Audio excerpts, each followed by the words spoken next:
retrouver encore une fois pour un autre épisode de Straight Talk. Un programme qui, comme vous le savez, maintenant a été rendu possible grâce à notre partenariat avec Allied Motors. Et comme vous le savez aussi, Allied Motors est une compagnie qui depuis longtemps s'intéresse à l'art et à la culture. Straight Talk est une autre initiative dans laquelle nous nous sommes engagés ensemble. Le but de cette initiative que nous vous proposons à intervalles réguliers est d'encourager la parole libre, la critique et la liberté d'expression que nous considérons des droits fondamentaux. Des droits que nous avons, avec plusieurs parmi nous ici ce soir, passé des années de notre vie à défendre, des fois à grand risque. Nous avons été encouragés par votre soutien indéfectible et nous continuerons ce chemin-là ensemble en votre compagnie. Les thèmes de Straight Talk portent et porteront toujours sur les sujets qui interpellent les citoyens de ce pays.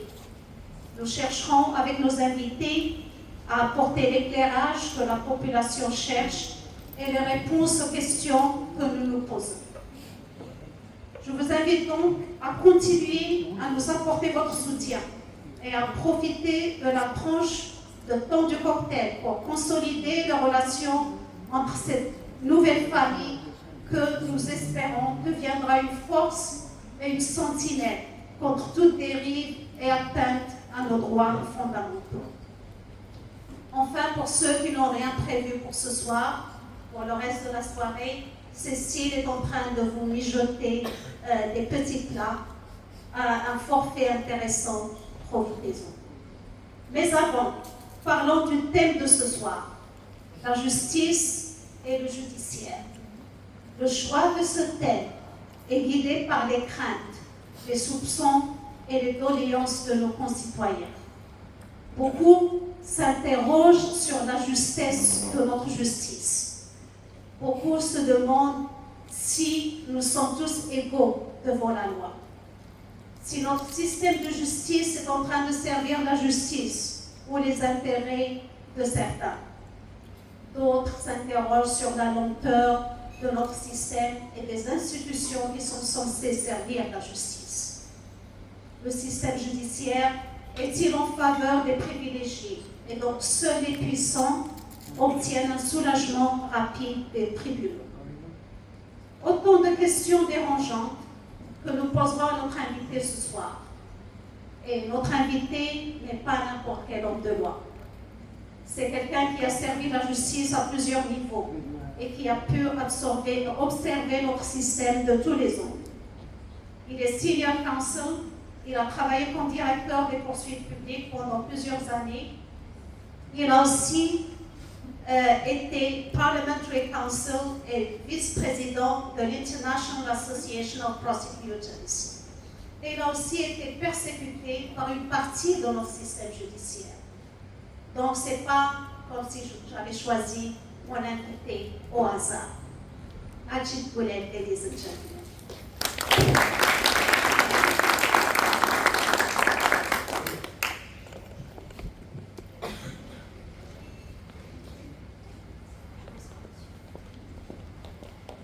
Ajit Bulel, bonsoir et bienvenue dans ce deuxième épisode de Straight Talk.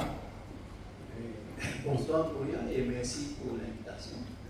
C'est un thème passionnant, intéressant et il faut en parler. Je crois que c'est la justice, le judiciaire sont les choses qui nous affectent tous les jours. Donc, bonne initiative. Merci. Donc, la première question en fait que j'aimerais aborder avec vous, c'est l'égalité devant la loi.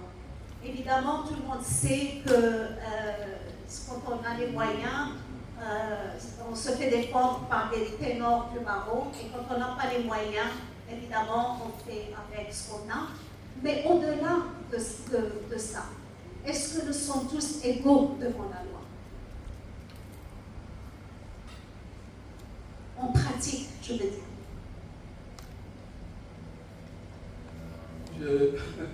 laissez-moi dire que même les riches ont des droits. Et non, je crois que devant la loi, c'est pas que nous sommes égaux devant la loi. La justice doit traiter tout le monde en égal, et la justice doit opérer, doit s'exercer de façon indépendante, impartiale. Donc, ce sont les fondamentaux de la justice. C'est ce qui est prévu par la Constitution de Maurice. C'est vrai que quand vous avez plus de moyens, vous avez accès aux meilleurs, au ténor du barreau, vous avez le moyen de vous payer des avocats, et peut-être dans la perception, ils ont une présence beaucoup plus imposante devant la cour. Mais je ne crois pas qu'il faudrait nécessairement dire que du côté de l'autre côté, c'est-à-dire du point de vue du magistrat ou du juge, que c'est nécessairement quelque chose qui les affecte. Ils ont fait leur judicial oath to serve without fear and favor. Donc, je crois que dans l'ensemble, et si dans l'ensemble de l'exercice de la justice, je ne crois pas qu'il y a raison de dire que ceux qui ont le moyen d'avoir des avocats plus imposants devant la cour, ils ont une meilleure justice. Parce qu'il faut comprendre que il y a les cours d'appel. Dans la finalité des choses, il y a des moyens de faire appel. Et la justice c'est une open justice. La justice ne se fait pas dans des cloisons, des murs, c'est devant le public que ça se passe. Devant la presse. Il y a un autre contre-pouvoir aussi. La presse est présente, les membres du public sont présents. Et je crois que c'est cette transparence qui pousse, qui incite et qui assure que tous ceux qui viennent de la justice sont traités de manière égale. Donc, ce que vous êtes en train de me dire, c'est que les tribunaux, les cours restent ouverts pour n'importe qui jusqu'à 3 heures du matin, même comme Kaboul fermé, l'hôtel Pakistan fermé. La cour reste ouverte pour servir la justice pour les petites gens aussi bien que pour les grandes personnalités. Absolument. Il faut, je sais qu'est-ce que vous avez exactement en tête. Il faut dire que si vous parlez de week-end bail court, il faut comprendre le contexte. Le week-end bail court est venu, on a créé ce week-end bail court, c'est-à-dire un magistrat qui est en call, des membres du parquet qui sont en call, et la police qui est en call, parce qu'il y avait une pratique. Tous les vendredis, la police, s'abusant de leurs droits, arrêtait les gens et il n'y avait même pas le moyen de se faire. Il n'y avait pas de cours, il n'y avait pas de magistrat, il n'y avait rien, donc c'est le week-end en cachette. C'est ça qui a poussé à créer le week-end bail court. Donc, quand il y a des high profile cases, il y a la presse. Il ne faut pas minimiser le fait que la presse, le nombre de personnes qui sont là, peut aussi indirectement mettre un peu de pression sur le magistrat. Mais moi, je crois que chacun a sa façon de procéder. Un magistrat peut toujours penser que s'il n'a pas les moyens de prendre un jugement, il peut renvoyer pour le lendemain. Mais je crois qu'il ne faut pas généraliser. Moi, j'ai été avocat dans une ou deux affaires où on est allé jusqu'à fort tard. Et ce n'était pas un ancien Premier ministre mon client. Donc, il y a au-delà de ça, donc ce que vous êtes en train de dire, c'est que les gens qui sentent qu'ils ne sont pas servis par la justice de la même manière que les puissants, c'est uniquement une perception qui n'est basée sur rien. Oui, en général, oui, toujours. Laissez-moi dire quelque chose sur sur l'administration de la justice. Et il faut qu'on comprenne ça une fois pour toutes, que la constitution de Maurice a fait dans l'État. Un État est composé de 3 organes. Le pouvoir judiciaire, le pouvoir législatif et le pouvoir exécutif. Et la constitution de Maurice a prévu la séparation du pouvoir. C'est-à-dire que l'exécutif ne peut pas influencer les décisions de l'administration, l'exercice de la justice, non plus le Parlement. Et la justice, c'est un garant pour l'état de droit. L'état de droit, c'est quoi? C'est-à-dire s'il y a un jugement, le jugement doit s'appliquer et on doit respecter le jugement. Le jour qu'on cesse d'accepter ou de respecter ou de faire des jugements, c'est l'anarchie. Donc le problème avec la justice à Maurice, c'est qu'il y a des problèmes systémiques. Et ça, je ne vais pas le dire. Oui, il y a des problèmes ça, systémiques. on va en parler. Dans ces problèmes-là, par exemple, qui empoisonnent le système judiciaire, moi, j'ai pensé à 2 choses. D'abord, la lenteur de la justice. Et ça, c'est un problème très, très grave parce qu'il y a des cas qui prennent pendant 5 ans, 10 ans et il n'y a jamais de jugement. Donc, parlons-en. Pourquoi la justice est si lente? Je vais être franc. Je crois que le judiciaire dans son ensemble est coupable d'inertie. Les juges et les magistrats. C'est-à-dire que l'administration, le chef juge, les chefs juges successifs, peut-être il y a plusieurs raisons. Il y a une combinaison de facteurs qui sont en jeu. Tout d'abord, et la Cour n'est pas en contrôle de son calendrier de travail. Mais pourquoi? Parce que on a donné on a donné une interprétation erronée. Quand quelqu'un veut choisir un avocat, c'est prévu dans la Constitution, la dénomination Counsel of his own choice. Il va choisir l'avocat et c'est la Cour qui doit se mettre à la disposition de l'avocat. Donc, si c'est quelqu'un avec un carnet gros comme ça et il n'est pas libre que l'année prochaine, c'est un peu cette ironie, cette contradiction. Je crois que première des choses, c'est que la Cour est restée coupable d'avoir délaissé le contrôle de son calendrier. Deuxième chose, il y a aussi la responsabilité, on ne peut pas tout mettre à la faute des juges. Les avocats aussi sont partie prenante de cette lenteur. Et je dis que la Cour est coupable d'inertie parce qu'il y a plusieurs options ouvertes à la Cour. Dans d'autres pays, ils ont ce qu'ils appellent un juge mis en état.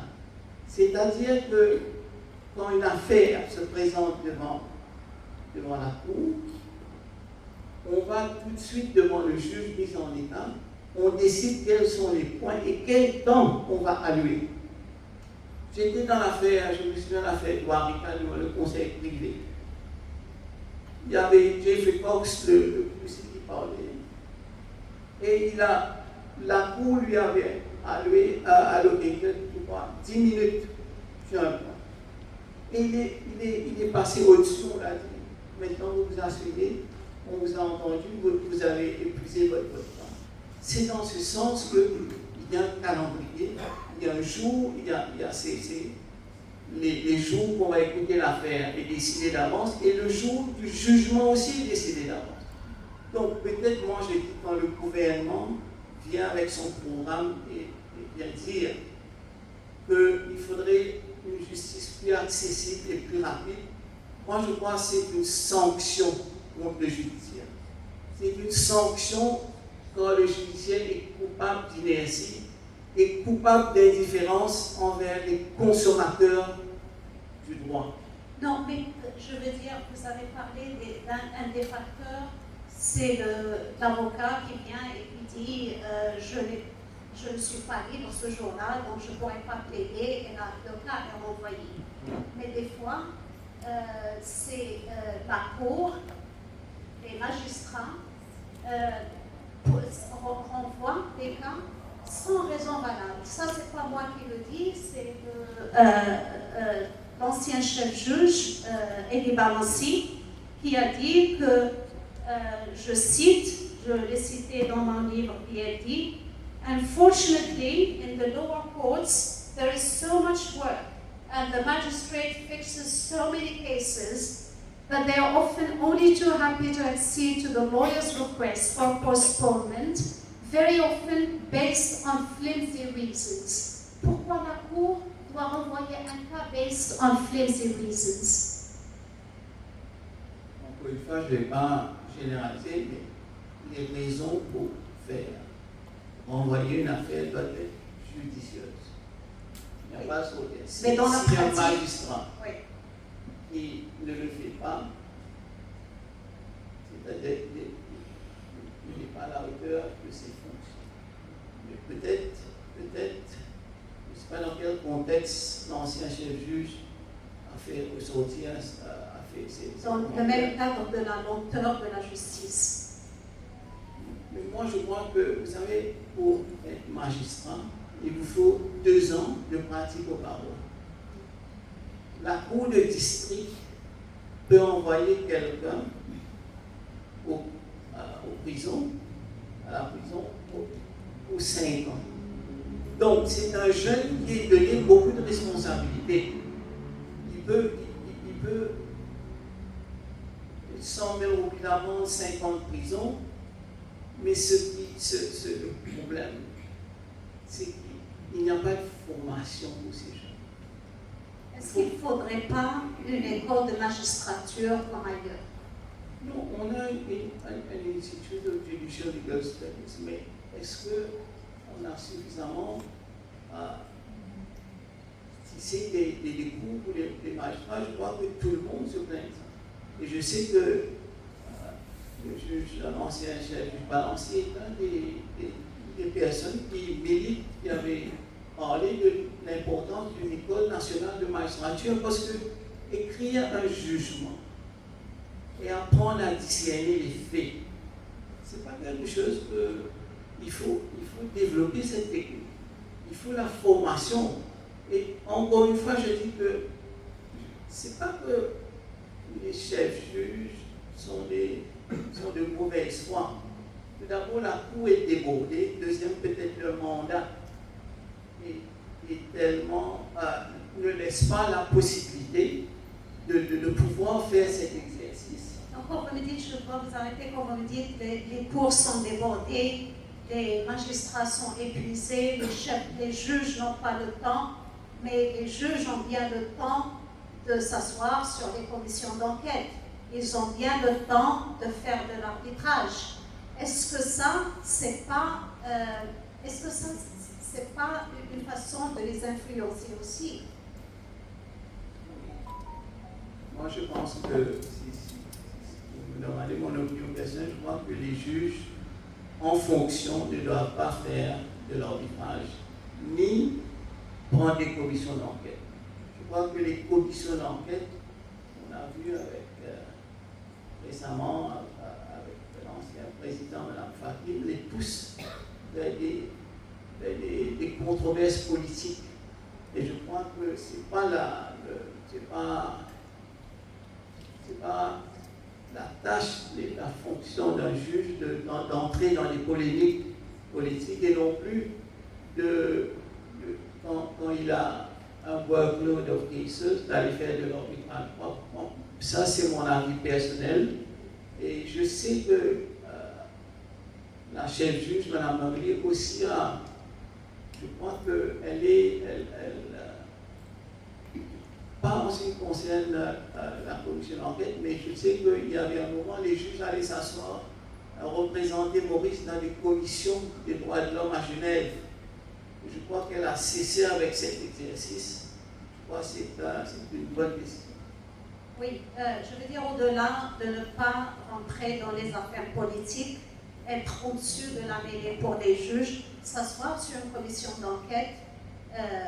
On va d'abord, c'est l'exécutif qui choisit, au général le Premier ministre qui choisit les juges, et les avocats qui choisissent des juges pour arbitrer. Le judiciaire, en toute profession, est fait d'hommes et de femmes comme nous, avec nos faiblesses, avec nos émotions. Donc, est-ce que déjà, sur le plan éthique, est-ce que c'est acceptable?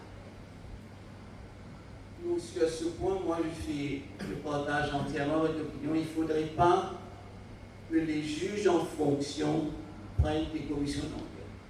Moi, c'est pour plusieurs raisons. Ce n'est pas seulement une question de temps, mais aussi c'est les commissions d'enquête. C'est un exercice pour l'exécutif et cela entrave les controverses politiques. Et je crois que les juges doivent rester très loin de cet exercice. Donc, quand il y a des réformes dont le gouvernement parle, est-ce qu'il y aura une cour d'appel apparemment parallèle? Est-ce que ça va aider à rendre le judiciaire plus efficient? Ou bien c'est une cour parallèle qui ne changera pas grand-chose? J'ai vu le gouvernement annoncer dans son government programme la construction d'un cours d'appel. Il faut faire ressortir quelque chose que depuis 1968, la Constitution avait prévu la création d'une cour d'appel. Mais à l'époque, puisqu'on n'avait pas les ressources nécessaires, c'était écrit que for the time being, the judges of the Supreme Court, c'est-à-dire les juges qui écoutent les affaires en première instance, ils vont siéger. Ils ont dit for the time being. Et ce for the time being nous a pris 57 ans. On est toujours avec le for the time being. J'espère que on va créer cette cour. Je sais qu'on a mentionné. Parce que c'est ça qui va nuire dans la perception. Quand il y a le juge de première instance qui va en appel, il écoute une affaire dont son collègue a écouté. Donc, he's sitting on appeal on the case of a brother judge or a sister judge. Donc, c'est vrai dans la perception, je sais que plusieurs membres du barreau sont pas à l'aise, mais je ne veux pas dire que nécessairement il y a un sort de bias, mais je crois qu'il faudrait une fois pour toutes créer ce cours d'appel.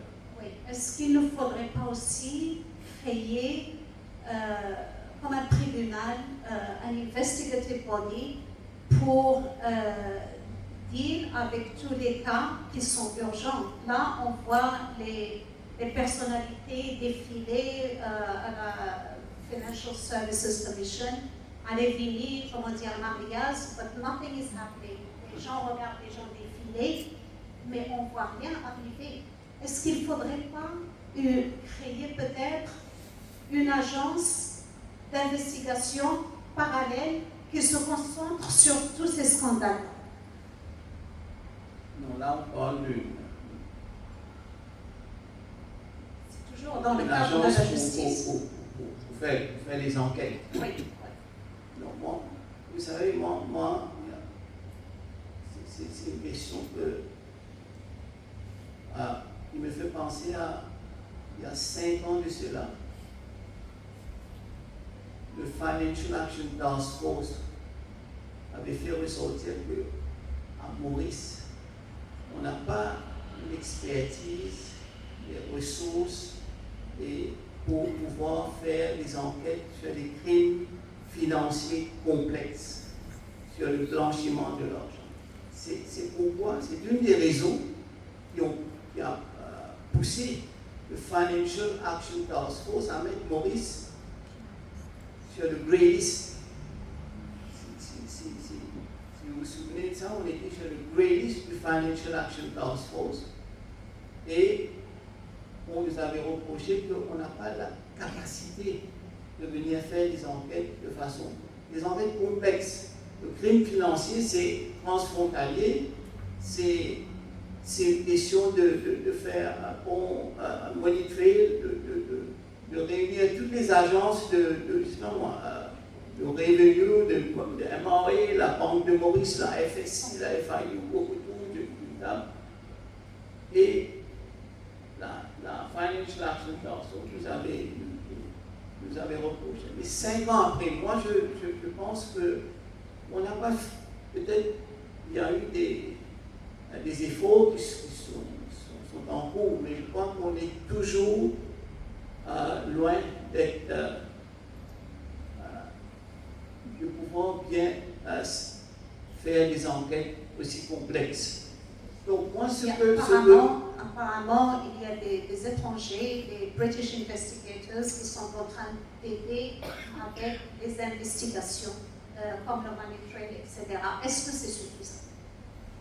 Tant mieux si on a des gens qui sont des spécialistes dans le... Mais moi, je crois qu'on peut... Quand on entend des allégations d'un ancien gouverneur de la Banque centrale qui dit que son ministre des Finances lui a fait une proposition de bribe d'argent. D'ailleurs, c'est... Et pas seulement lui, c'est son first governor aussi. D'ailleurs, si vous regardez l'agence France Presse et d'autres, tout ça c'est déjà dans le circuit international. Vous avez un président qui arrive de France avec 80 chefs d'entreprise. Moi, je crois que it cannot be business as usual.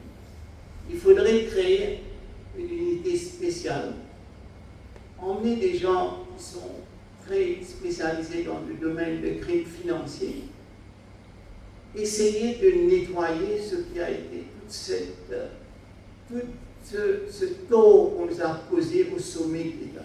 C'est très important. Parce que Maurice, il y a l'état de droit. L'état de droit qui fait venir les gens investir.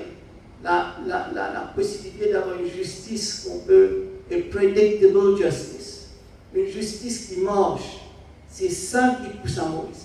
Et la Cour suprême, je retourne vers le judiciaire à travers les années depuis l'indépendance. Je crois qu'en général, ils ont pu nous donner cette stabilité politique. Ils ont répondu.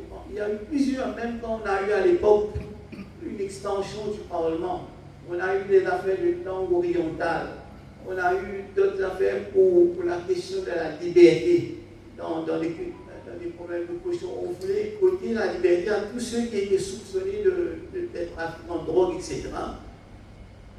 Et moi, je crois qu'on ne peut pas perdre du temps. Il faut nettoyer ce qu'on a, le tort qui nous a causé, et cannot be business as usual. Cannot be business as usual. Tout ce qui se passe devant la FCC, avec tout le respect que j'ai pour la FCC, on est en train de donner de l'oxygène aux médias pour faire du sensationnalisme. Ouais, à la limite. Ça, c'est mon... Est-ce que ce sensationnalisme est fait exprès pour atteindre votre but aussi? Pour atteindre votre but? Pourquoi est-ce que, par exemple, ce qui devrait être fait, c'est faire l'enquête, boucler l'enquête, arrêter la personne, mettre en prison, finir la même.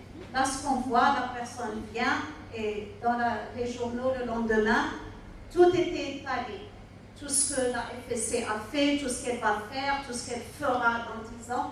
Est-ce que ça, c'est fait dans un but quelconque?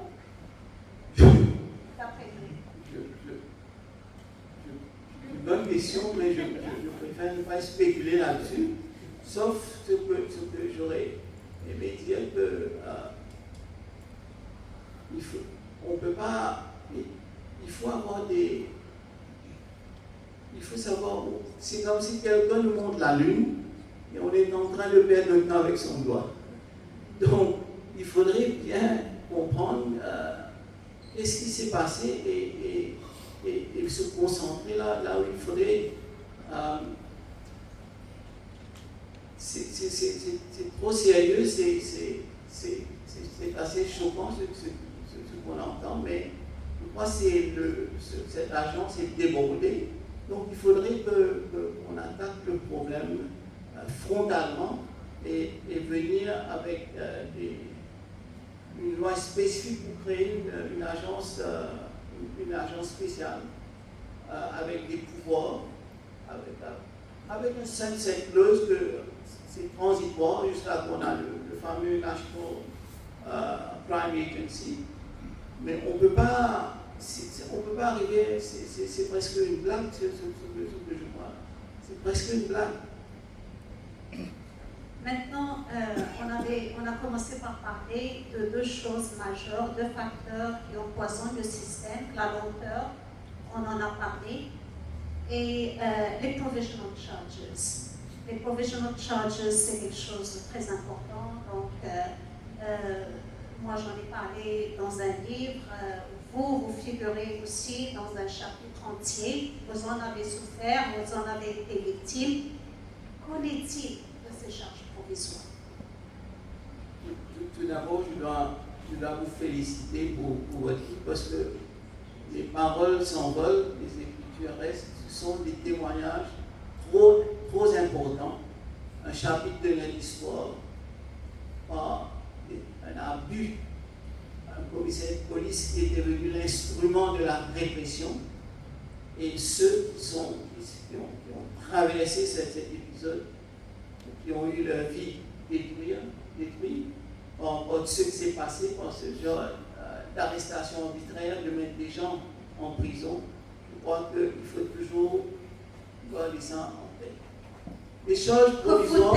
Que faut-il faire pour que ces persécutions ne se répètent pas? Donc, tout d'abord, on a beaucoup de lois. Parfois, peut-être on peut résumer dans une seule phrase. C'est la personne, l'homme ou la femme qui occupe la fonction qui peut faire la différence. Mais ce n'est pas suffisant. On ne peut pas donner à n'importe qui trop de discrétion.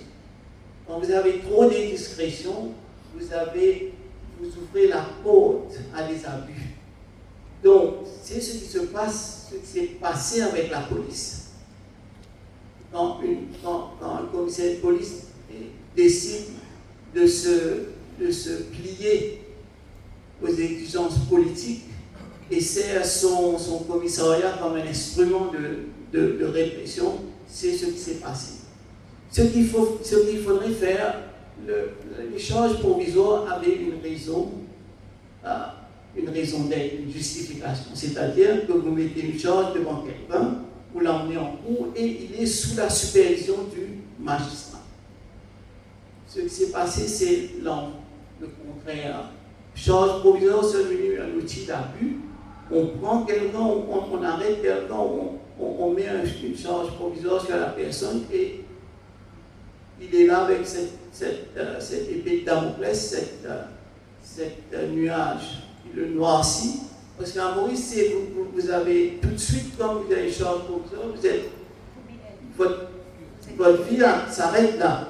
Vous êtes déjà un criminel, votre procès a été fait par la presse, et que, donc, c'est l'envers. Donc, moi, je crois qu'on a parlé d'autres pays. Il y a eu en Angleterre plusieurs cas, ce qu'ils ont appelé le miscarriage of justice, abus des policiers, torture des suspects pour des abus, etc. Et fabriquer des preuves. C'est quelque chose qui s'est passé dans d'autres juridictions en Angleterre. Et c'est là qu'ils ont poussé à codifier les pouvoirs d'arrestation. Vous savez, à tort ou à travers, quelqu'un va voir un magistrat, il raconte une histoire, et on est soupçonné, il y a la drogue chez X, Y, il y a un warrant qui sort. La police pénètre chez vous avec ce warrant. Parfois avec des faux warrants. Chez moi, ils sont venus avec un faux warrant. C'est le Premier ministre qui est en train de... Et c'est votre intimité de votre vie, votre maison qui est foutée, renversée. Et en plusieurs cas, il y a un médecin qui raconte comment il avait de l'argent chez lui, tout ça a disparu. Donc, si on ne met pas des garde-fous, et les garde-fous vont venir quand on va codifier le comportement de ce qui touche à l'arrestation, ce qui touche à l'arrestation, le début d'une enquête, et quand on va mettre une information, une charge contre quelqu'un. Parce qu'il faudrait faire une enquête. Et puis il faudrait aussi, après 3 jours, 4 jours, on ne peut pas garder quelqu'un dans les... La liberté est trop précieuse. Chaque minute qu'on note cette liberté, chaque minute qu'on vous ôte votre liberté, il faudra une justification pour ça. C'est le contraire. Donc c'est pourquoi il faudra qu'on ait un code, codified steps, comment tout ça va se...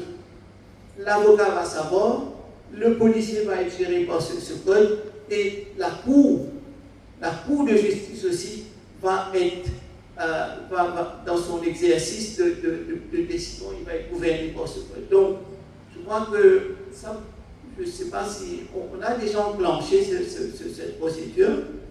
On ne va pas rien inventer, il y a en Angleterre cela se fait, donc il faudra qu'on le plus vite possible, on note, on retire cette largesse de discrétion dans la main de ces policiers, parce qu'ils ont tendance à tourner tout ça en un abus, à trouver le chemin facile, jusqu'à l'heure notre système d'investigation.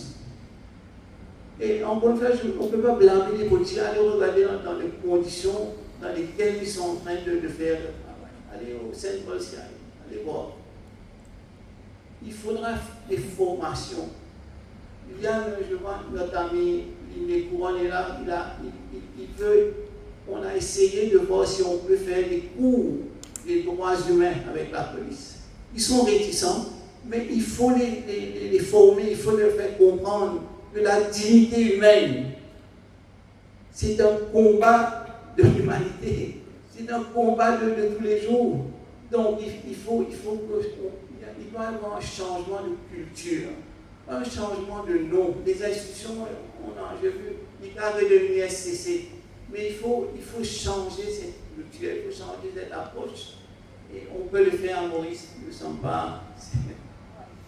Est-ce qu'il ne faudrait pas peut-être ne plus donner le droit aux flics de signer des warrants? Parce qu'on a vu des policiers signer eux-mêmes, et des fois, après le refus d'un magistrat de signer un warrant, ils le signent eux-mêmes et puis ils font une descente chez les citoyens.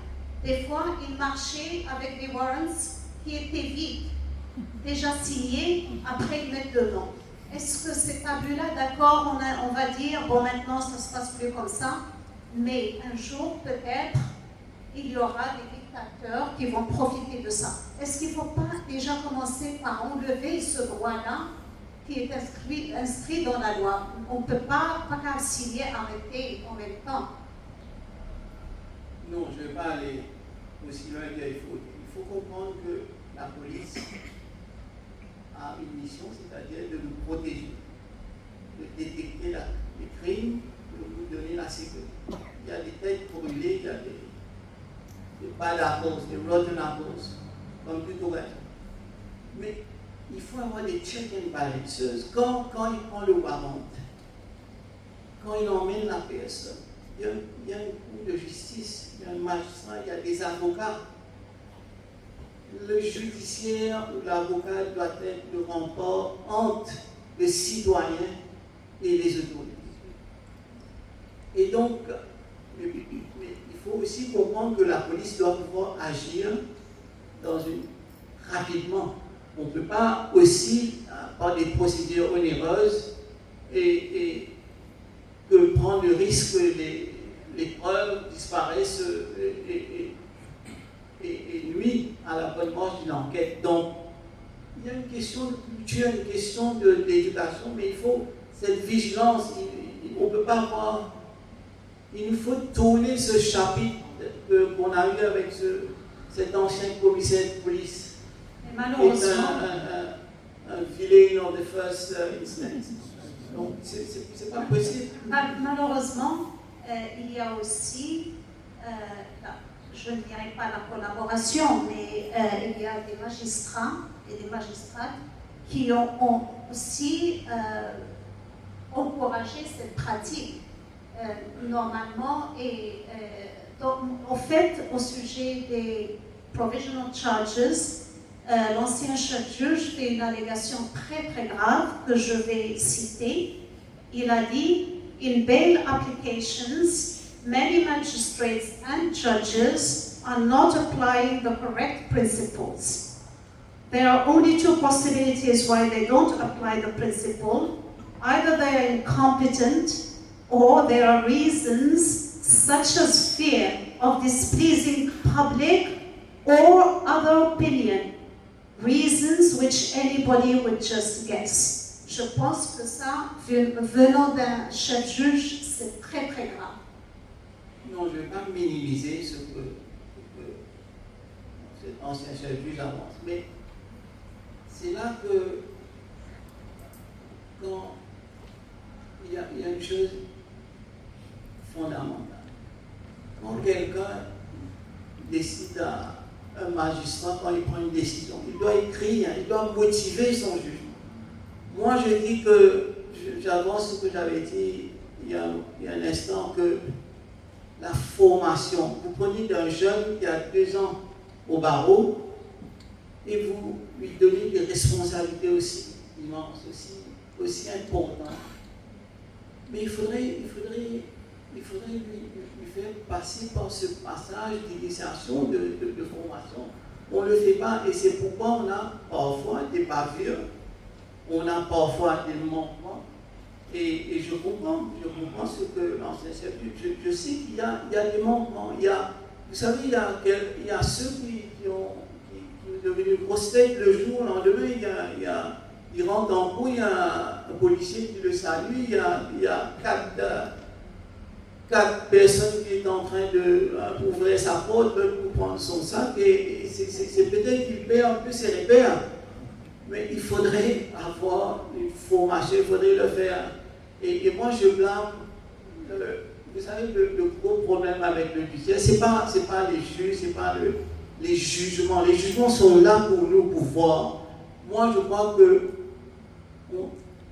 il y a une évolution, on a dépassé le système qui gérait le judiciaire. Le Judicial Legal Service Commission n'a plus sa raison d'être.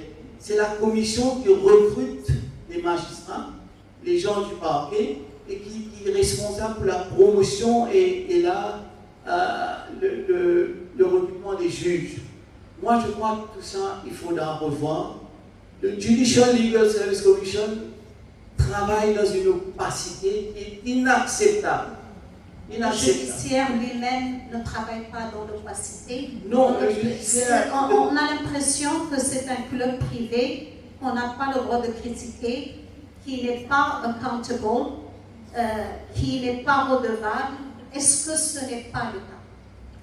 Non, le judiciaire, it's an open court. You can walk in the court tomorrow. Demain, s'il y a un jugement. Vous savez, il faut accepter aussi, quand il y a un jugement, il y a 50% des gens qui ne sont pas contents, qui vont sortir et vont dire que ce juge, ce magistrat est dans des heures parce qu'il a perdu son cas.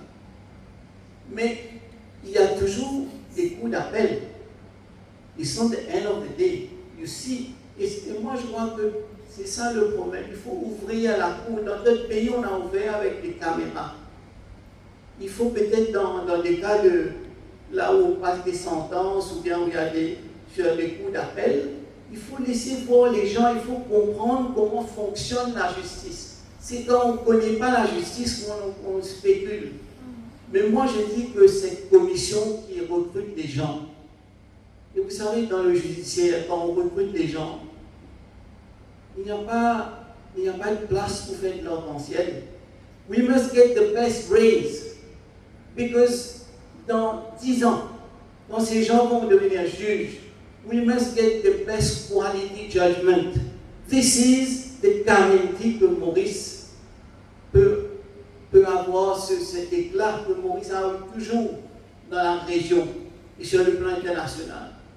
Il faut qu'on a le recrutement doit se faire de façon transparente. Quand vous recrutez quelqu'un, mettez son nom, donnez-nous ses qualités, dites-nous pourquoi. Dites-nous pourquoi vous avez pris 30 personnes. Parce que récemment, le Judicial Legal Service Commission, avant, quand on était petit, il y avait 9 juges, il y avait une vingtaine de personnes. Ça marchait avec la signaux. Il n'y avait pas de problème.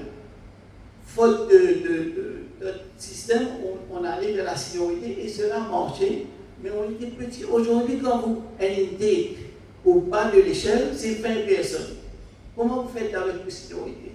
Donc, il faudrait, et ce qui s'est passé récemment, on a commencé à mettre des examens. Personne ne sait pourquoi, comment, quand et quel est le but. On a introduit des examens.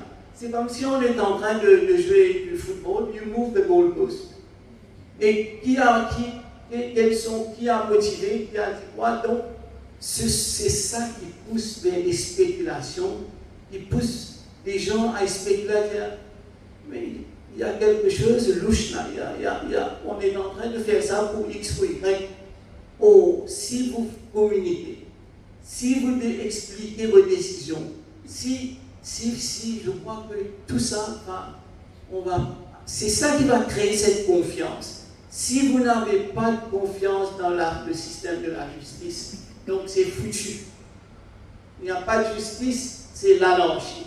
Pour qu'il n'y ait pas, pour que vous avez cette confiance dans la justice, il faudrait que la justice soit dans son exercice, dans ses nominations, dans ses recrutements. Il faudrait une transparence totale.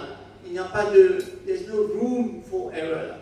Donc, quand vous parlez de Judicial Service and Legal Service Commission, il faut l'enlever, la remplacer par quoi? Comment se ferait à ce moment-là les recrutements, promotions, etc. Vous savez, en Angleterre, le Judicial Appointments Commission est présidé par un ingénieur. Mais c'est un exercice de comment recruter quelqu'un pour présider à cette commission. Il y a aussi des membres du barreau, il y a aussi des membres de la société civile. It's a large panel of people. Oui, mais ils seront nommés par quelqu'un, par l'exécutif. Non, ils font des recommandations. Ils font des recommandations au chancellor ou pour la nomination. Tout comme on fait des recommandations au président pour la nomination des juges. Bon. Mais il y a un exercice transparent. Je ne dis pas qu'il faut absolument calquer ce système. Et Maurice, on est petit, ce n'est pas nécessairement qu'on doit avoir. Mais il faut un système which goes on merits. And merits, people know the rules en avance. Parce que le jour that we depart from merits, it's the end of the judiciary as we know it. And this is my... Vous savez, dans le Judicial Legal Service Commission, et j'ai déjà... Il y a eu plusieurs... Il y a eu 2 fois... Il y a eu des appels. Non? Il y avait un cas de... L'ancien juge Doma avait fait appel contre une décision du Judicial Legal Service Commission. Ce sont les mêmes juges qui écoutent l'affaire. Ou bien ce sont les brothers and sister judges. L'autre problème qui reste dans le judiciaire, le danger, et on a eu 2 affaires. If my memory serves me, il y avait l'affaire Gilles Béani. À l'époque, Henri Boudou avait critiqué l'ancien juge Parce qu'Alain Lariton doit l'en savoir. Il avait dit que l'ancien chef-juge était corrompu, était toutes sortes de... Et il l'avait poursuivi en diffamation. Très bien. Le journaliste dit que le chef-juge a choisi parce que the Chief Justice is the master of his roster. Vous savez ce que je dis? C'est lui qui décide la liste.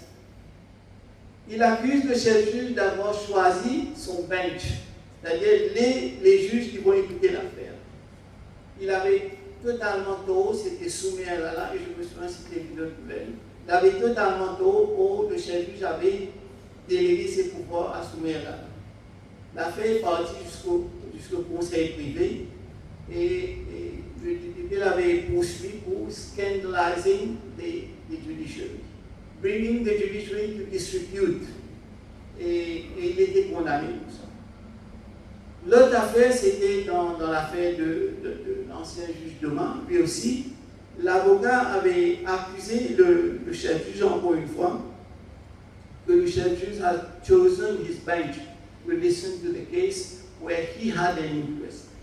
Donc là aussi, on a débattu l'affaire, on a vu que ce n'était pas nécessairement le cas. Mais peut-être des choses comme ça, il faudrait communiquer, il faudrait expliquer, pour qu'on n'a pas quand le chef-juge contrôle sa liste de cause list, que tout ça c'est écrit d'avance. How do I choose which judge to go where? Is there a remote possibility que le chef-juge is choosing his judge? Par exemple, pour faire une affaire traînée, c'est la spéculation. Je ne dis pas que c'est le cas. C'est la spéculation dans les affaires électorales. C'est ce que les gens ont dit. On traîne l'affaire pour que jusqu'à 5 ans, il y a les élections. Je m'excuse. Non, monsieur le Président, pour ça. Quand vous parlez de transparence, d'expliquer, de donner des raisons, etc., personne ne peut ne pas être d'accord avec ça. Mais quand vous avez parlé de ça, la première chose qui m'est venue à l'esprit, c'est la commission de pourvoi en grâce. Ça, c'est une commission qui travaille, qui est nommée par l'exécutif, qui travaille complètement dans l'opacité absolument totale. Je ne donne aucune raison, je ne pas expliquer rien, ils font ce qu'ils veulent et ils renversent les décisions de la Cour, des fois de la Cour suprême. De quel droit? C'est une très bonne question, mais encore une fois, il y a beaucoup de malentendus. C'est-à-dire, le Commission of Purity of Mercy, c'est un héritage de Sa Majesté ou de l'Angleterre. C'est-à-dire que the sovereign had power to pardon you. Okay? Mais c'est quand ça a évolué, c'est que quand il n'y a plus, quand toutes les portes de la justice sont fermées, then you can go to mercy. Mais dans des conditions très spécifiques. Parce que c'est une décision de l'exécutif qui vient changer une décision du judiciaire. Je vous ai parlé que notre conscience se base sur la séparation de pouvoir. Mais c'est prévu dans la Constitution. L'ancien président Kassamouti m'en sait parce qu'il a eu parfois des recommandations, je sais, concernant un trafiquant dont il n'était pas trop. Il n'avait pas le choix. Mais c'est prévu dans la Constitution de cette commission. Mais la chose, c'est que, regardez dans le cas de Dip, le fils du commissaire, 2 cours de justice ont décidé qu'il doit être envoyé en prison. Je ne sais pas, et puis il avait prévu qu'il allait au conseil privé, il l'a abandonné, et il est retourné vers la commission of Purity of Mercy. Et on a compris aussi dans les statistiques ce qui est arrivé derrière. Oui. Donc, Quel abracadabra qui a fait qu'on a enlevé l'emprisonnement pour le convertir en une fine. Mais le DPP avait fait une demande d'appel. Ce que la Cour est venue dire, que dans ce qui est prévu, c'est la Constitution qui a prévu cet exercice. Et que nous, on ne peut pas récupérer ce que la Constitution a prévu en donnant ce pouvoir à l'exécutif. Mais l'exécutif, quand ils viennent, they want to change, par exemple, ils décident qu'il faut donner quelqu'un par loi, allons dire que quelqu'un est terminally ill. They can give him a remission. They can give him a remission. Aller mourir au sein de votre famille, quelque chose comme ça. Mais est-ce qu'on a besoin de la commission de pourvoi en grâce pour ça? Oui, si vous êtes un condamné, ils ont avis dans... Oui, mais peut-être qu'on peut faire appel à la Cour et la Cour regarde ces conditions. Non, je dis que dans toutes le droit d'appel a été, it's all exhausted. And you have no choice, you have to come there. Mais la question, c'est que quand on ne donne pas des explications, quand on n'explique pas la motivation de cette décision, c'est là qu'il y a toutes sortes de... Mais quelle explication, par exemple, la commission de pourvoi en grâce aurait pu donner dans le cas de DIP? Il aurait pu ressortir un communiqué, expliquer pourquoi ils ont oui, mais eu ça nécessaire. Jamais été convaincant. Ça ne sait pas. Non, c'est la responsabilité de la commission. commission. Ça veut dire maudire les affaires et puis c'est tout. Ça justifie. Est-ce qu'il devrait avoir des droits de ce genre-là, même si la Constitution dit que... Non, c'est ce qui est prévu par la Constitution, mais peut-être il faudra revoir le fonctionnement de la commission d'enquête. Peut-être c'est dépassé. Il faudrait peut-être réajuster de façon très spécifique dans quelles conditions ils peuvent intervenir quand il y a un problème avec un jugement quelconque. Oui. Peut-être quand il y aura une commission pour la Constitution, il faut revoir, parce que c'est une des choses que le nouveau gouvernement a entrepris, c'est d'avoir une commission pour revoir la Constitution. Je crois que toutes ces questions doivent être débattues à ce moment, parce que c'est comme ça qu'on va évoluer avec notre loi, avec notre système de justice. Dans le cadre des réformes et de ce changement dont vous parlez, il y a eu un débat dernièrement sur la prosecution-led investigation. Donc, je vous pose cette question en tant qu'ancien DPP, parce que le DPP aujourd'hui demande à ce que les enquêtes passent par lui et qu'il soit mis au courant de toutes les étapes de l'enquête. Comme ça, il a la possibilité d'orienter la police et finalement, quand il arrive pour plaider, il est au courant de toutes les étapes de l'enquête. Le Attorney General n'est pas d'accord parce qu'il pense que c'est une procédure qui risque de bousculer le système, qu'il y a déjà suffisamment de changements prévus, qu'on ne devrait pas tout changer en même temps. Qu'est-ce que vous en pensez, vous, en tant qu'ancien DPP? Je dois jouer la carte de la prudence. Je vois qu'il y a des officiers du bureau de DPP. Alors, hier, non, moi je crois que peut-être on n'a pas bien saisi ce que le DPP avance. Ce qu'il est en train de dire précisément à la suite des commentaires de la Financial Action Task Force que dans des cas complexes, dans les crimes financiers, let's get everybody around the table.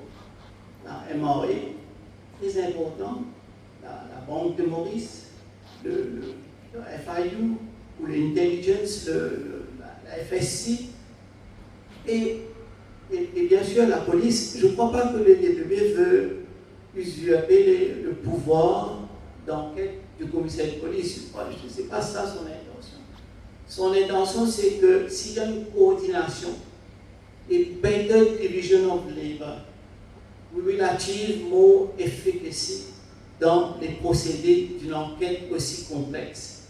Je crois peut-être le terme prosecution-led, c'est-à-dire qu'on le fait, on n'a pas besoin d'une loi pour ça. normalement, moi j'ai été DPP, il y a eu toujours ce genre de coopération. Oui, quand le commissaire de police veut bien laisser comme Oui. ça, et bien ça dépend évidemment des hommes et femmes dans ces institutions. Mais est-ce qu'on devrait toujours laisser ça au bon vouloir de ces hommes et femmes? Parce qu'on a vu ce qui est arrivé pendant les 10 dernières années. Je vais vous dire une chose, ça c'est mon opinion personnelle. Moi, en ce qui concerne le pouvoir du DPP, c'est ancré dans la Constitution. Je ne voudrais pas voir des lois parce qu'ils sont votés par le Parlement en ce qui concerne l'exercice de la fonction du DPP. Les politiciens, on ne peut pas leur faire confiance. Je sais pas, enfin il y a des vers qui tournent la tête, mais ce qui est important, c'est il faudrait peut-être, moi je crois qu'il faudra laisser peut-être mettre ça dans des lois en imposant ces responsabilités envers les autres agences, parce que je crois que si le DPP, dans la Constitution de Maurice, il faut bien comprendre une chose, la Constitution de Maurice est structurée de telle façon qu'on a des entités, la PSC, l'Electoral Commissioner, le directeur d'audit, they are non-political executive. Le bureau DPP fait partie de l'exécutif, mais pas de la politique. The DPP does not answer to Parliament, and it should be like that. The DPP should answer to the court of law. Allez en cours, allez devant un juge, go and explain your decision, go and let it be challenged, let it be screened by the court. Mais ne regardez pas du côté de la rue du gouvernement. It's danger zone there. Tous ces autres, et c'est un peu c'était un objectif précis quand on a fait la Constitution de Maurice. C'était la même chose pour la PSC, pour l'Electoral, pour que toutes ces institutions dans Maurice, dans ce pot-pourri de Maurice, dans cette île pluraliste, pour que tout le monde puisse respirer, les institutions peuvent fonctionner en toute indépendance et en toute sérénité. Aujourd'hui, on a vu avec l'épisode qu'on a passé que c'est pas, il y a toujours un danger qui peut nous guider. Donc, moi je crois qu'il faut renforcer cette philosophie. Il faut ancrer encore dans la Constitution cette approche. Comme ça, c'est pour s'assurer que there is equality. Come back to what you said, there is equality not only before the law, but so that the law can ensure that we are all equal as citizens in Mauritius. On that note, merci beaucoup à Gilles Boulel. Désolé, on a dépassé un peu le temps, donc on n'a pas eu le temps pour prendre des questions de vous.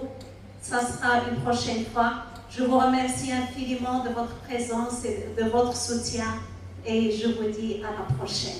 Merci. Merci à tous.